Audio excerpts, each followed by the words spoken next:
ارتفعت حصيلة الوفيات في صفوف أفراد الجالية المغربية بتركيا جراء الزلزال العنيف الذي ضرب جنوب البلاد الاثنين الماضية إلى 10 حسب ما علم اليوم الاثنين من سفارة المملكة المغربية بأنقرة. وأوضحت سفارة المملكة أنه تم تسجيل 4 وفيات جديدة تتعلق بسيدات مغربيات خلال هذه الكارثة. وكان الوزير المنتدب المكلف بالعلاقات مع البرلمان الناطق الرسمي باسم الحكومة مصطفى بيتاسة قد أعلن الخميس الماضي أن عدد القتلى ضمن أفراد الجالية المغربية جراء الزلزال الذي ضرب جنوب تركيا بلغ 4 ضحايا.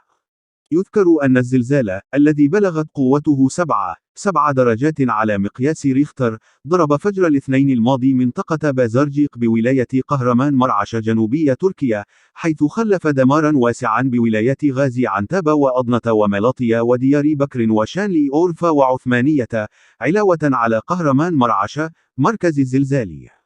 وبعد بضع ساعات من هذه الهزة العنيفة الأولى، ضرب زلزال آخر شمالي مدينة غازي عنتاب بنفس الشدة تقريبا، وعلى مقربة من مركز الزلزال الأول، مما فاقم حصيلة الفاجعة.